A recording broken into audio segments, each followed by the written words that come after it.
a ceia do Senhor, honrar esse momento. Quando a gente relembra o momento da ceia, a gente está relembrando o momento que Jesus nos redimiu. Amém?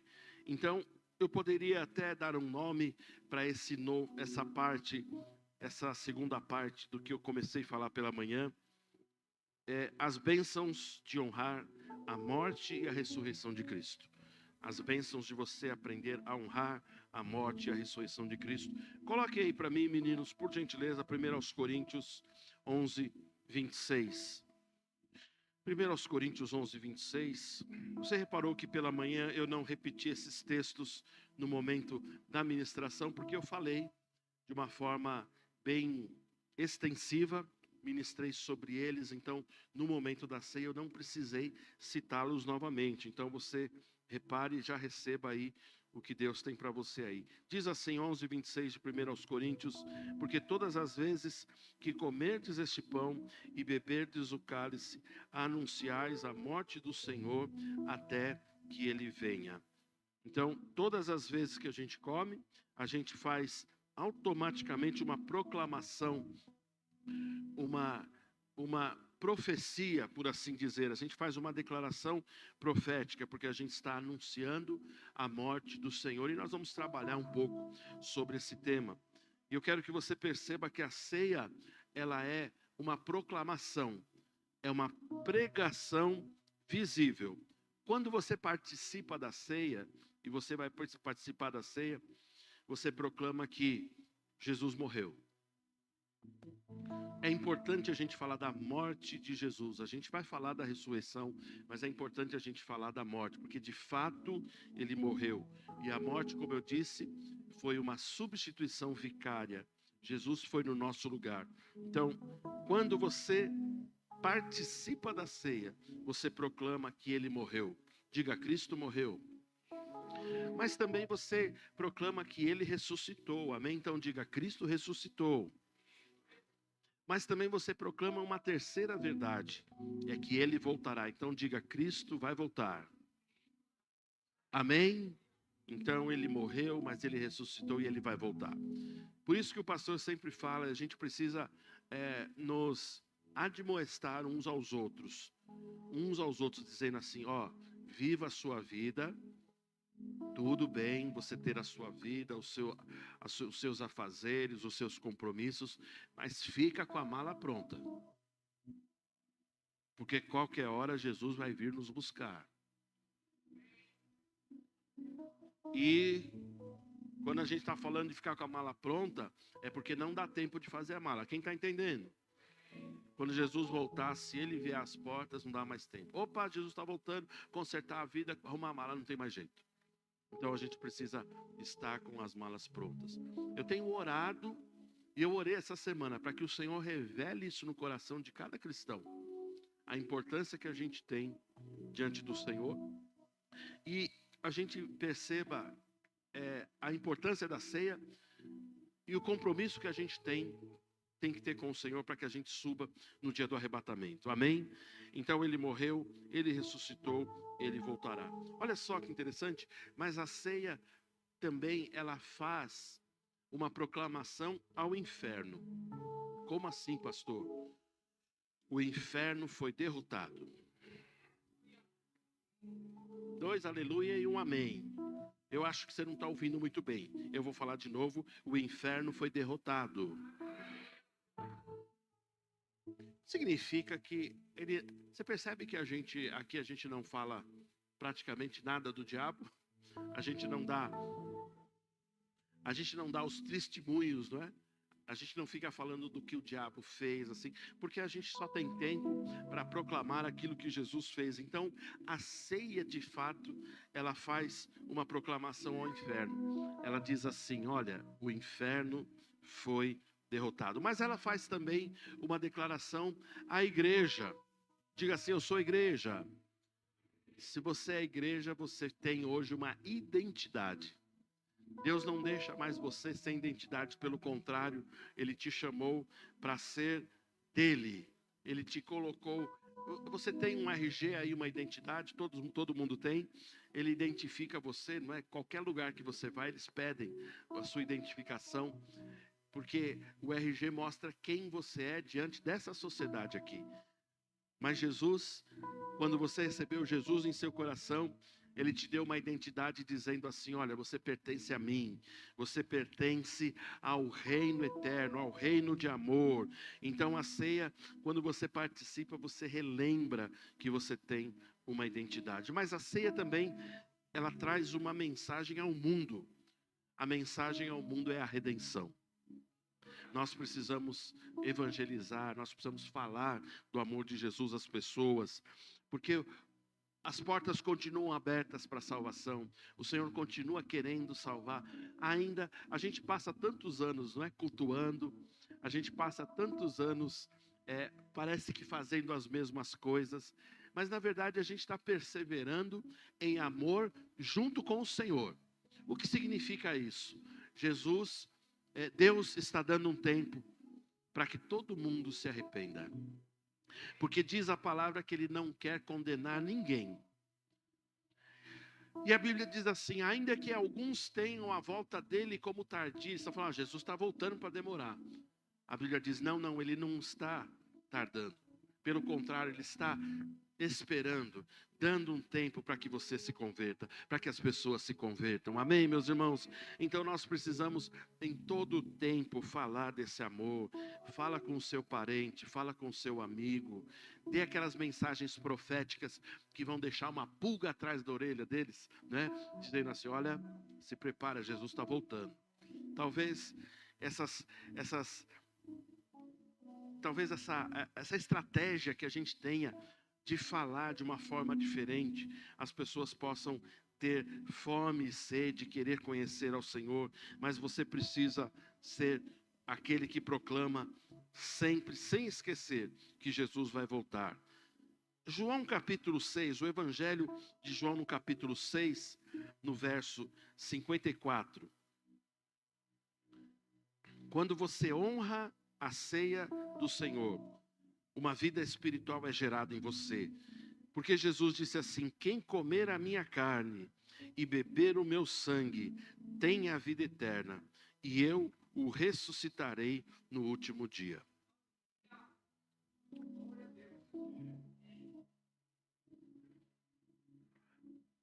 Eu sei que em vida eu ainda vou ver as pessoas vibrarem com a verdade da palavra. E não por uma profetada do profeta falando: eis que te digo, você vai ser enriquecido essa semana. Né? As pessoas ficam felizes por isso. Né? Eu acho que um dia aqui vai ter algum profeta aqui e vai dizer assim: eis que te digo, o teu time vai ganhar o campeonato esse ano. Aí a pessoa vai sair correndo de alegria. Mas quando a gente lê a palavra aqui, eu fico pensando: o que acontece com a nossa geração? Não fique triste com o pastor, não. Mas o que acontece com a nossa geração? Uma revelação tão grande. Eu creio naquilo que Jesus disse. Ele está dizendo assim: quem comer a minha carne e meu sangue tem a vida eterna. E ele fala assim: eu o ressuscitarei no último dia. Você percebe? Não existe nem possibilidade de você temer a morte. Porque Jesus está falando assim: eu garanto-lhe a vida eterna. Eu vou te ressuscitar no último dia. No seu último dia, as pessoas vão estar de repente velando o teu corpo lá pronto para te enterrar, mas você já vai estar ressuscitado comigo na glória. Que coisa linda! Jesus garante essas coisas. E a gente precisa também se alegrar com essas coisas. Alegrar com as verdades eternas, aquilo que realmente vai fazer diferença nas nossas vidas. Irmãos, a vida aqui, ela não pode ser somente a existência. Ela não pode somente ser a vida biológica. A nossa vida aqui não pode ser somente ficar debaixo desse sistema, pagar boleto, pagar as contas, estudar, crescer. A gente não pode só viver nisso. A gente precisa viver com as nossas malas aprontadas, viver como peregrinos. A Bíblia nos chama de peregrinos nesse mundo, nos chama de forasteiros. Nós estamos por um tempo neste mundo, e as verdades do nosso reino eterno têm que fazer mais sentido do que essa grande matrix falida. Não se alegre tanto com as coisas daqui. Tudo que você precisa aqui neste mundo, nesse sistema, a Bíblia diz que Deus sabe que você necessita. E Ele não vai deixar faltar nada. Glória a Deus por isso. Mas isso tudo vai passar, tudo isso vai terminar um dia. Um dia eu creio que a gente vai estar no céu, na eternidade. E a gente vai estar comentando o que a gente falava aqui. Não é? A gente vai falar, puxa vida, aquilo era muito verdade, e a misericórdia e a graça me alcançou, mas naquele tempo o meu coração nem se aquecia, eu não ficava nem tão animado com essas verdades, mas a graça vai salvar alguns, como se diz? Salvo pelo gongo, né? Tem pessoas que vão ser salvas porque creram pelo menos um pouco, ainda que essas verdades não alegrem o seu coração, porque acredito que essa verdade deveria alegrar o seu coração. E por mais que a gente fique triste pelas situações da nossa vida, todos os dias desafios e coisas e pessoas, e tantas coisas que nos pressionam, e existem pressões que são terríveis. Não é, Natália? Não é, Roberto? Tem pressões que são terríveis. Tem coisas que realmente tiram o nosso centro, tiram o nosso chão. Eu quero dizer a você, quando você medita um pouco mais naquilo que está preparado para você, você começa a voltar a quem verdadeiramente você é. E você lembra da palavra que diz: a leve e momentânea tribulação não pode ser comparada ao eterno peso de glória que há de ser revelado. Aleluia, aleluia. Faz sua mala, irmão, deixa ela pronta. Deixa ela pronta. E é mala pequena, viu? Não é mala grande, não é para despachar. É mala pequena, é aquela que sai rapidão. Aleluia. Entenda pelo Espírito. Vai ficar tudo aqui. Tudo vai ficar. Tudo vai ficar. Seu carro vai ficar, vai ficar. Você imagina o arrebatamento? Meu Deus, tudo vai ficar aqui. E alguns vão assumir a sua casa. Vai tomar toda a sua casa lá. Mas fica com a mala pronta, porque quando Ele chamar, a gente fala: estou pronto, Senhor. Estou pronto. Então, a vida nesta terra, para o crente, não é só existência. Mas a Bíblia fala de um termo no grego que é zoe, que significa a própria vida de Deus, a própria essência de Deus. Nós temos a própria vida de Deus em nós mesmos, amém? Quando você recebeu Cristo em seu coração, você precisa entender, um grande milagre, um poderoso milagre realizou-se na sua vida. E a vida de Deus passou a existir na sua vida. Olha só, acredito, tem pessoas que acham isso uma heresia, porque elas acham que isso não é possível. Mas é justamente essa a vontade de Deus desde a eternidade. Ele não queria mais que as pessoas se reunissem tão somente num templo, mas Ele queria que nós fôssemos o templo da morada dEle, onde Ele verdadeiramente habitasse dentro de mim e de você. Você entende isso? Você consegue perceber isso? Por isso que eu sempre falo, estou me esgoelando aqui, falando domingo após domingo. A gente não tem mais motivo de ficar chateado. A gente não tem mais motivo de não perdoar os irmãos. Irmãos, a gente não tem mais motivo de não esquecer o que se passou, relevar as coisas, perdoar. A gente precisa perdoar os nossos mortos. Talvez você precise perdoar aquele que já foi enterrado. Perdoa ele está lá. Ele não vai se remexer nos ossos lá. Seu pai, sua mãe, seu parente, mas talvez você precise perdoar ele. Mas, por favor, aprenda a perdoar em vida. Perdoe as pessoas, fique bem com as pessoas, continue caminhando com elas, releve o mal que lhe fizeram. Pague não mal por mal, mas pague o mal por bem. faça a diferença na vida das pessoas. A própria vida de Deus está em você, ela te move todos os dias. Ele tem te dado, tem feito tantas coisas maravilhosas. Ele te deu uma casa, uma família, uma igreja, tantas coisas boas. Você tem uma palavra que é pregada todos os dias, todos os finais de semana, pelo menos. E essa palavra, ela tem o poder de renovar sua fé, de fortalecer o seu espírito, de realinhar suas prioridades, de fazer de você uma pessoa tão poderosa em Deus. Então nós não temos mais tempo para perder com os ressentimentos. Não temos mais tempo para não perdoar. Não temos mais tempo para ficar parados no passado. Que essa noite você se inspire. Mais uma vez, mais uma oportunidade, não é? Que essa noite você se inspire. Quando você honra a ceia, eu falei pela manhã, nós estamos relembrando um momento que já aconteceu. A ceia relembra algo que já aconteceu. Por isso que a ceia, ela não é mística. Mas quando eu participo da ceia, eu lembro do momento que Cristo me salvou. Ou eu posso pensar no momento em que Cristo salvou a humanidade. Então, quando eu honro a ceia, a minha fé é renovada. Diga assim, a minha fé se renova. Diga com fé, diga, a minha fé é renovada. Diga assim, o meu espírito é fortalecido. Diga assim, a minha alma é alinhada. Amém. A sua alma, inclusive, ela se realinha aos propósitos de Deus quando a gente compreende isso. Você sabia que igrejas e crentes fracos, igrejas fracas e crentes fracos, fracos no sentido espiritual, costumam tratar a ceia como um detalhe? Como costumam tratar os cultos como um mero detalhe? Mas existe uma outra verdade. As igrejas vivas e crentes fortes tratam a ceia como um fundamento.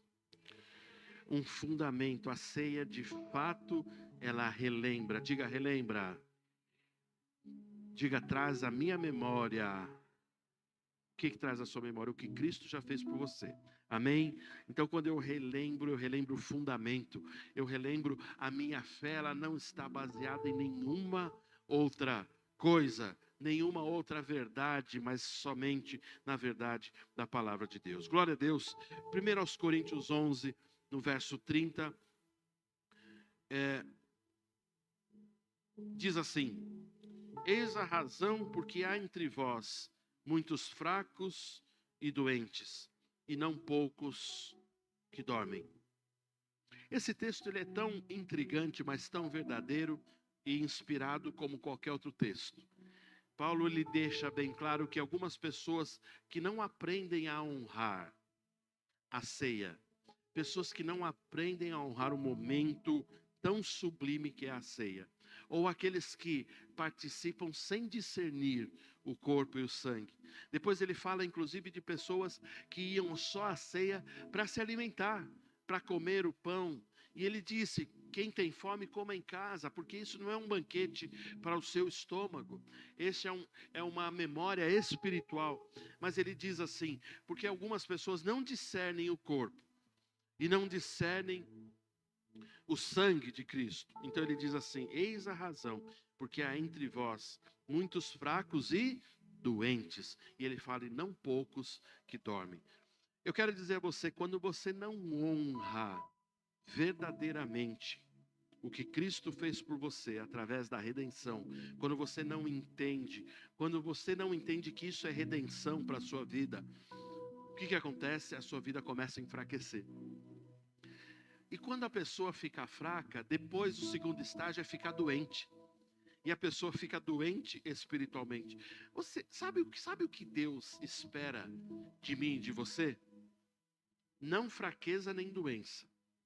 Mas Ele espera de mim força e saúde. Porque o contrário de fraqueza ou doença é força e saúde. Ele tem uma expectativa de que eu seja forte espiritualmente. Quem é forte espiritualmente? Eu não estava perguntando, mas que bom que você está ligado. Quem é forte espiritualmente é aquele que se alimenta espiritualmente. E se alguém se alimenta espiritualmente, não fica doente.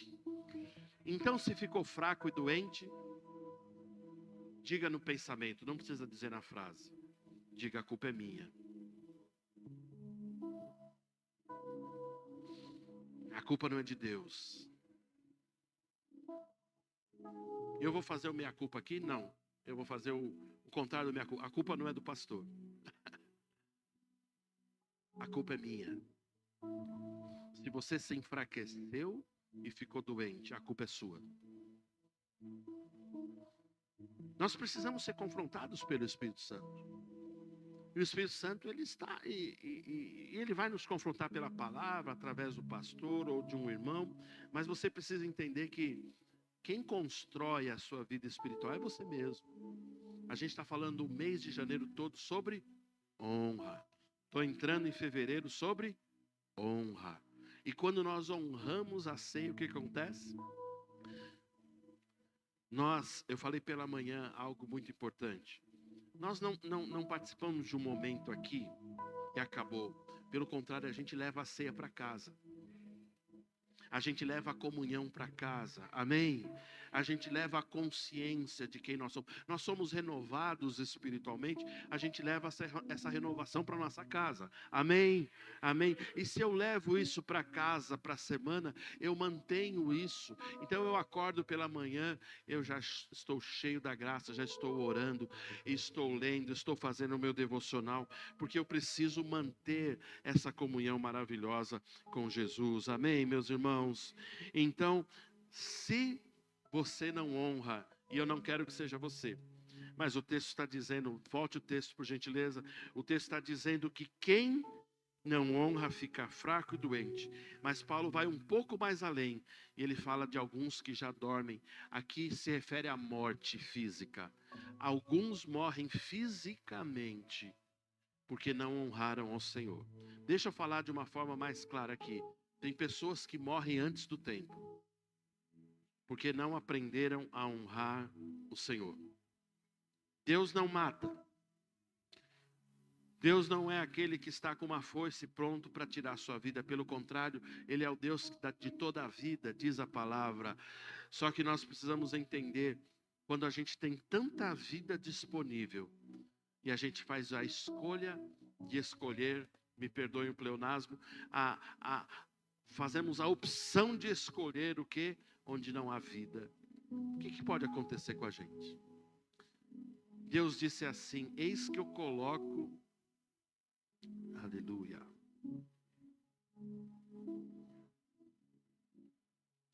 eis que eu coloco diante de você a vida e a morte. Aí ele fala, escolhe a vida. Ele ainda te dá a dica, ele fala, escolhe a vida. Porque tem pessoas que pelos seus atos estão escolhendo a morte. Que essa não seja a realidade sobre nós. Que não haja nesse lugar fracos nem doentes, nem aqueles que vão morrer antes do tempo. Amém, meus irmãos? Paulo, ele revela que a falta de discernimento, ela vai gerar o quê? Consequências na minha vida. Discernir o corpo e discernir o sangue é lembrar do que significa o corpo. Eu falei pela manhã, quando nós mastigamos o pão, isso é um simbolismo que traz duas verdades principais. Primeiro, é que Cristo foi dilacerado, o corpo dele foi moído pelos nossos pecados. E num segundo momento, quando você ingere aquele pão, significa que a vida de Deus, ela entrou em você. Tal qual João, ele diz, tal qual Jesus é, nós somos nesse mundo. Amém? Amém? Então, o pão gera isso. O vinho ou o suco de uva que nós tomamos juntos aqui, ele representa o sangue que foi derramado. E eu falei de algo interessante, figurativo, mas totalmente real. É maluco, né? Porque o sangue de Cristo nos lavou. O sangue de Cristo te lavou. Você precisa ser lavado pelo sangue para ter a vida eterna. Ele é figurativo, mas totalmente real. Porque o sangue, ele nos purifica. Porque a ideia de um cordeiro perfeito, que derramou o sangue pelos nossos pecados. Então, eu preciso discernir o corpo e o sangue. Olhe para mim aqui, olhe para mim, não deixa o diabo fazer você dormir, não. É verdade, sono aqui ou distração é do diabo. Porque eu estou falando verdades eternas. Eu não preciso do seu like. Eu não preciso nem que você goste de mim. Mas eu estou falando verdades eternas aqui. Pode fazer diferença para a sua vida. Então, vigia aí, por favor. Olha aqui para mim. Fique ligado no que eu estou falando. O que eu estou falando aqui é para a sua vida. É para a continuidade da sua vida. É para coisas importantes que Deus pode fazer na sua vida. Então, quando eu honro o corpo e o sangue, sabe o que vai acontecer? Está disponível também para mim cura. Eu pergunto, você já precisou de cura ou precisa de cura? Tem alguém na sua família que está precisando de cura? Começa a honrar o momento da ceia. Quando você estiver participando do corpo e do sangue, pegue essa verdade, diga para você mesmo: Senhor, eu sou curado, eu sou restaurado agora. As minhas dores são levadas agora, porque afinal de contas, o Senhor fez isso na minha vida e na sua vida. Ele levou as nossas enfermidades. Quando eu honro a ceia, existe restauração na minha vida. Deus pode restaurar tantas áreas da nossa vida. Eu pergunto a você, você tem áreas na sua vida que precisam ser restauradas? Tem áreas que você precisa melhorar? Tem áreas na sua vida que talvez já estejam boas, mas precisam ser lapidadas, precisam vir o brilho, não é isso? Deus pode fazer todas essas coisas. E Deus não é regulado, Ele está pronto para realizar essas coisas. Você só precisa fazer, como o pastor Gode falava. Só alinha seu coração. Alinha seu coração. Não se trata de um homem, não se trata de pessoas. Alinha o seu coração. Quando eu alinho o meu coração à vontade, irmãos, presta atenção. Deus, Ele não vai sair do seu trono para fazer a tua vontade. Deus, Ele sempre se move na vontade dEle. Ele tem a forma de agir. Ele não vai mudar o jeito dele só para te alegrar. Então, quando a gente está fora, a gente fica triste, acabrunhado, magoado. Quando eu me alinho, o que eu faço? Eu perdoo, eu restauro. O que eu faço? Eu peço perdão para Deus. Se precisar, eu peço perdão para as pessoas. E eu alinho de novo o meu coração. Aí Deus fala assim: que coisa boa, alinhou o coração. Vou continuar te abençoando. É assim que Deus faz. E talvez algumas bênçãos parem na vida das pessoas, simplesmente porque elas não têm o coração alinhado. E eu falei pela manhã, vou repetir: alinhar o coração é a ideia de um trem. Um trem descarrilhado, eu pergunto, ele pode andar? Eu estou perguntando, um trem descarrilhado pode andar? Agora, se ele estiver perfeitamente dentro dos trilhos, ele não só vai andar, mas ele vai ganhar velocidade e ele vai chegar no destino, amém? Então, alinha o seu coração. Alinha o seu coração com a vontade de Deus. Prepara as suas malas, alinha a sua vida. Começa a pedir perdão. Começa a acertar com todas as pessoas. Se a gente fosse fazer um filme, né, de Hollywood, dá a impressão que a pessoa ia morrer, né? Não é assim? Já viu o filme? É assim, quando a pessoa vai morrer, ela começa a acertar tudo. Ela paga os devedores, ela pede perdão, ela volta para o pai e um belo dia ela morre. Mas a gente não precisa morrer. Diga assim: eu não vou morrer agora. Quem não disse vai morrer. Porque você precisa ser obediente. Tá? O pastor está falando aqui, não é para encher o culto, ou para encher o vídeo do YouTube, não é isso. É para você, eu te vejo às vezes desanimado, e às vezes uma palavra de fé que você fala pode trazer um ânimo para dentro de você. Então, quando eu digo eu não morrerei, antes viverei e contarei as bênçãos do Senhor, você pode mudar um destino na sua vida, você percebe? A morte pode estar rondando, mas você diz assim: eu não vou morrer, eu vou viver para glorificar o nome do Senhor. Então, meus irmãos, comece a arrumar os detalhes da sua vida, arrume tudo, fique pronto, fique pronto. Olha que coisa boa, tem uma excelente, maravilhosa notícia para você. Deus não vai se lembrar de nenhum pecado seu. Todos os pecados ficam para trás. A Bíblia fala inclusive de um mar, a espécie de um mar de um esquecimento, onde Deus lança todo o seu passado. Porque você renovou a sua vida. E Ele está dizendo assim: eu quero agora coisas novas. Tudo se fez novo, é daqui para frente. Então Ele está dizendo: faz as coisas, alinha o teu coração, fica comigo, aprenda a me honrar. Uma coisa que eu tenho orado para a minha vida e oro pela sua também, é que a gente volte a ter sensibilidade espiritual. Eu quero tanto que você se levante, ouça a voz de Deus nos momentos que a gente estiver ministrando. Você se levante, tire uma oferta, abençoe um irmão, ou vai abraçar um irmão, ou fale uma palavra profética.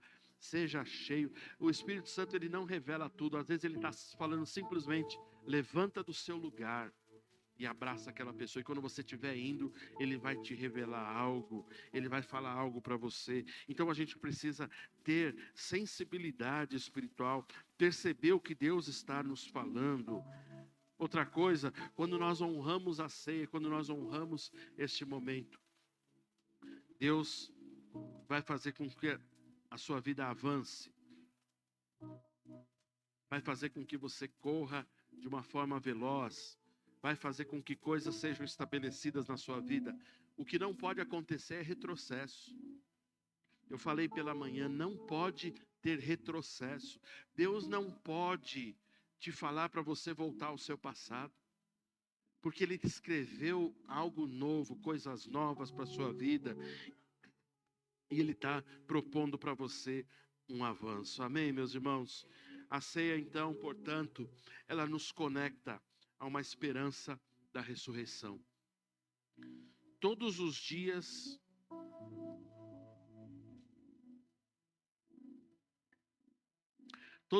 você deve meditar sobre a eternidade. Eu estava compartilhando com a minha esposa, a minha doce esposa estava compartilhando com ela, estava falando que todos os dias a gente precisa pensar numa série de coisas, mas a gente nunca pode deixar de pensar no reino que há de vir, na eternidade, no céu. Jesus uma vez ele disse assim: se vocês já foram ressuscitados com Cristo, aí ele diz assim, pensai nas coisas que são lá do alto e não nas que são da terra. Amém? Para você começar a se projetar todos os dias e você entender que existe uma eternidade, existe algo maravilhoso. Então, a ceia, ela nos conecta a essa ressurreição maravilhosa. Irmãos, eu fui da igreja católica por muito tempo, por muitos anos, e a minha família era católica praticante. E nós éramos mesmo, porque alguns padres muito conhecidos nas arquidioceses aqui da Zona Leste frequentavam a nossa casa, e nós tínhamos uma projeção na igreja católica muito grande, desde os meus pais, meus irmãos, nós todos. E eu sei que de alguma maneira Deus começou a fazer uma obra na nossa vida, porque como Priscila e Áquila precisaram ser convencidos, de que havia algo muito maior do que uma simples religião. Ali o contexto talvez fosse do Espírito Santo, mas Deus, ele sempre vai nos guiar por portas da salvação. E Ele nos guiou à verdade no sentido de nos tirar da idolatria, de nos tirar da mariolatria.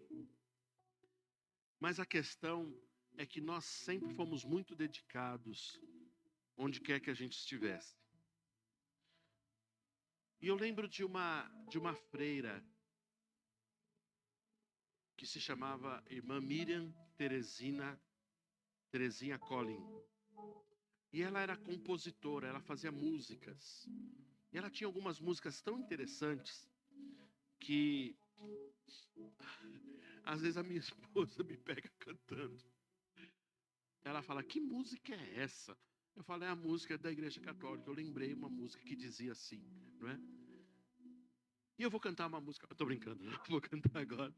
Não, dó maior família, estou brincando. Eu não vou cantar, mas eu só vou recitar.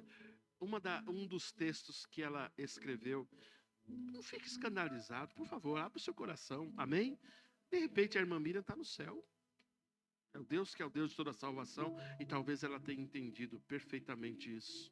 Ela dizia assim numa música: a vida, para quem acredita, não é uma passageira ilusão. E a morte se torna bendita, porque é a nossa libertação. E ela diz assim: nós cremos, olha que coisa linda, nós cremos na vida eterna e na feliz ressurreição, quando de volta à casa paterna, com o Pai, os filhos se encontrarão. E eu ficava pensando, quando nós morrermos, quando nós formos desconectados dessa terra, por isso que o crente, eu acredito que ele não tem desespero, né, para partir, e nem a gente liberar as pessoas que precisam ir. Só não morra antes do tempo, por favor. Mas quando nós entendemos que nós vamos atravessar um portal maravilhoso, não é? E esse portal, alguém vai nos receber do outro lado. Eu não sei se é o anjo Labassuri Onderá. Eu não sei se é São Pedro. E eu estou brincando com você. Eu não sei porque eu nunca fui. A verdade é que quando nós deixarmos esse corpo, a Bíblia está falando que existe uma eternidade que está proposta a nós. E eu creio que em algum momento desse processo, Jesus vai se encontrar conosco. E Ele vai falar assim: vinde, benditos do meu Pai, para a terra, para o paraíso que eu te preparei. Ele está arrumado desde a fundação dos séculos. E talvez Ele fale assim: isso só foi possível por causa da ressurreição. É por causa desse momento em que Cristo morreu por toda a humanidade. Ele morreu e está disponível para todos. Eu sei que todos não serão salvos, mas está disponível para todos. E de fato, quando nós relembramos esse momento, nós estamos lembrando o dia glorioso em que Cristo se entregou e nós nos entregamos a Ele. Amém, meus irmãos? Romanos capítulo 6, no verso 5, eu quero que você leve esse texto para a sua semana. Para de publicar aquilo que eu não falei na semana. Não é que eu quero like, é que você precisa trazer à memória o que nós pregamos na semana. Eu não vejo você publicando um texto, você fala de outros assuntos. Por favor, Romanos 6,5 diz assim: porque se fomos unidos com Ele na semelhança da sua morte, certamente, diga certamente, o seremos também na semelhança da sua ressurreição. Meu Deus, que lindo, maravilhoso isso. Nós seremos ressuscitados junto com Ele, amém, queridos? Então a gente não está celebrando mais aqui um Cristo morto, mas um Cristo vivo, amém? Posso falar algo para você? Eu queria ter falado para a turma da manhã, porque agora tem 2 cultos, né? Tem a turma da manhã e a turma da noite, né? Parece uma escola, né? Tem o pessoal que vem de manhã e o pessoal que vem de noite, né? A turma da noite era mais bagunceira, não era? Quem estudou à noite? Quem estudou à noite? Levanta a mão aí. Era mais bagunceiro, não era? Quem era do fundão? Quem ficava no fundão aí? Meu Deus, e ainda ficam? Meu Deus, misericórdia, tá vendo só? Deus precisa converter vocês aí, estou brincando. Mas a turma da noite é uma bênção, mas eu não consegui falar para a turma da manhã uma verdade. Olha só, apesar de esse momento ser de muita reverência, talvez de muita emoção, talvez a gente chore, talvez a gente, essa presença maravilhosa arranque lágrimas da gente. Eu só queria dizer a você, não é um momento de tristeza. Não é um momento para você ficar acabrunhado ou franzindo a testa assim, como se tivesse dor. Eu sei que às vezes a gente tem sentimentos e a gente coloca e a gente quer chorar até de alegria. Mas eu só quero dizer que o Cristo que nós celebramos é vivo. Ele não é morto, amém? Ele é vivo. Então a gente celebra aquele que venceu a morte. Maomé, Buda, com todo respeito às religiões, não venceram a morte. Os seus corpos, seus ossos foram até já dilacerados com o tempo. Você entende isso? Mas o nosso Jesus ressuscitou. E Ele é tão vivo e tão poderoso que até na eternidade,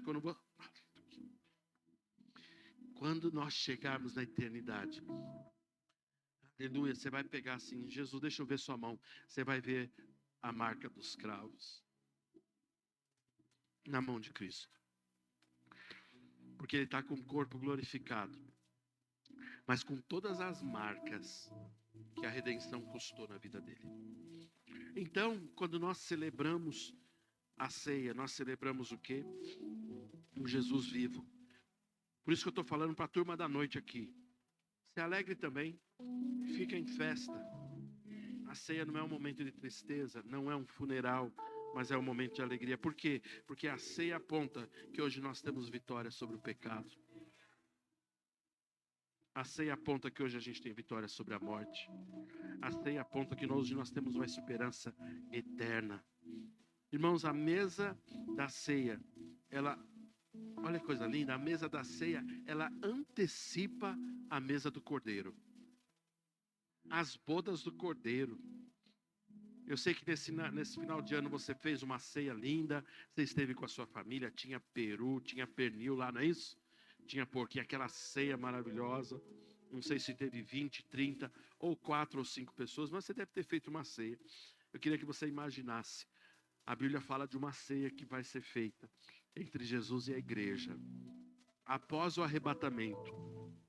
Então a gente celebra aqui, a gente tem a mesa da ceia, e a gente também celebra e a gente faz uma projeção, porque um belo dia nós vamos estar nas bodas do Cordeiro, onde o próprio Jesus vai nos servir. Ele vai dizer: vinde bendito do meu Pai. Vamos participar desse momento, um momento de comunhão, algo tão maravilhoso. Amém, meus irmãos? Glória a Deus. Olha que coisa linda, Apocalipse 9. Apocalipse 19, 9, perdão. Apocalipse 19 e 9. Ele faz, então o anjo me falou. Aqui João está falando a revelação, ele diz assim: então o anjo me falou, ou então me falou o anjo, escreve: bem-aventurado aqueles que são chamados à ceia das bodas do Cordeiro. Quem é chamado à ceia, às bodas do Cordeiro, é aqueles que são chamados à mesa da ceia do Senhor que estamos celebrando nesse momento. Amém, meus irmãos? Glória a Deus. Eu quero então concluir, dizer a você o chamado final dessa mensagem. Como a gente falou no começo, prepare suas malas, deixe uma mala pronta, arrume a sua casa, fique bem com as pessoas, dê perdão, peça perdão, restaure, volte. Não chegue no céu, ou não perca o céu por coisas tão pequenas, por não perdoar pessoas. Jesus uma vez disse assim, olha, o Pai Nosso, não é? Perdoando aqueles que nos tenham ofendido, ou seja, Ele nos perdoou porque também a gente precisa perdoar aqueles que nos têm ofendido. Mas viva de um modo digno da cruz de Cristo. Viva de um modo digno de alguém que participou dessa ceia. Se você é chamado para as bodas do Cordeiro, é porque você foi chamado antes para a mesa de Cristo aqui. Amém, meus irmãos? O Gálatas 2:20, para você levar para sua casa também, mais um texto. Gálatas 2:20, eu citei, quero que você veja. Paulo, ele diz assim: já não vivo eu, mas Cristo vive em mim, e a vida que agora eu tenho na carne, vivo pela fé no Filho de Deus, que me amou e a si mesmo se entregou por mim. Esse é o modo que você deve viver hoje a vida de Cristo. Deixar Deus viver dentro através de você. Amém? Honrar, como eu disse pela manhã, honrar a ceia não vai terminar no culto. Honrar a ceia não vai terminar nesse culto, mas ela vai continuar. Sabe aonde? No caráter. No seu caráter na semana, nos seus relacionamentos, no seu testemunho diário, inclusive quando você estiver sozinho. Porque o caráter, ele é revelado justamente não quando as pessoas estão perto, não é? Mas quando a gente está sozinho. Onde a gente tem a escolha de fazer o certo ou errado. Eu quero dizer a você, você não está participando somente da ceia, mas você está declarando quem governa a sua vida. Eu pergunto a você, Jesus governa a sua vida? Se Ele governa a sua vida, eu declaro no nome de Jesus toda a bênção que você precisa para essa semana. Toda a prosperidade, recursos chegando de onde você nem imagina que ia chegar. Se Jesus governa a sua vida, eu declaro no nome de Jesus, você sendo curado de toda a doença. Se existe um diagnóstico teimoso aí, Cristo é poderoso para te curar. Eu declaro no nome de Jesus, se Cristo governa a sua vida, eu declaro no nome de Jesus, os seus sentimentos alinhados, a sua alma perdoadora, o seu coração alinhado com a vontade de Deus. Se Cristo governa a sua vida, eu declaro toda a alegria voltando a você. Toda a alegria. Sabe por quê? A alegria do Senhor vai ser o seu combustível. A gente cantou pela manhã.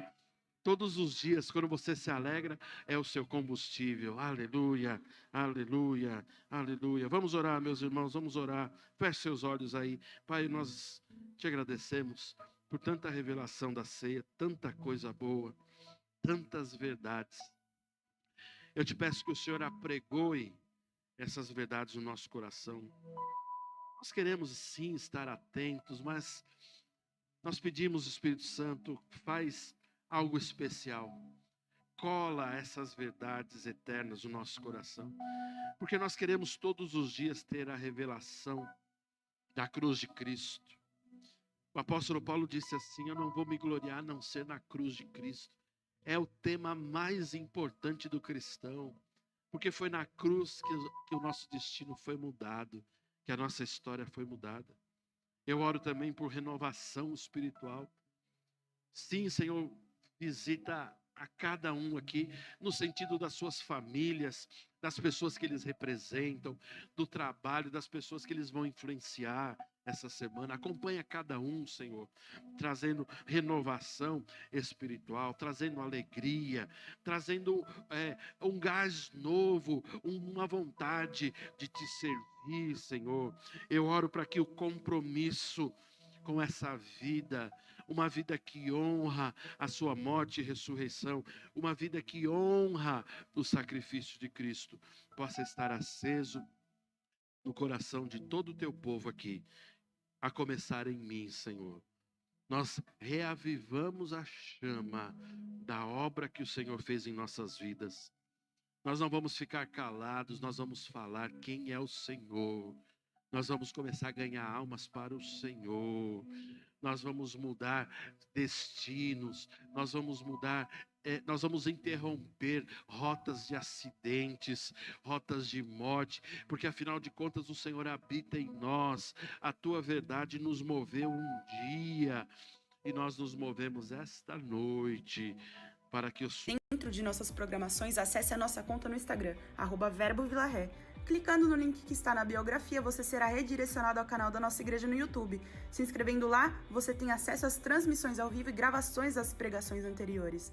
Você também pode nos encontrar no Facebook procurando por Verbo Vila Ré. Curtindo e seguindo nossa página, você acompanhará cada evento da nossa família Vila Ré. Recomendamos que você interaja com as nossas publicações, promovendo o engajamento das redes sociais a fim de que a palavra chegue a outras pessoas.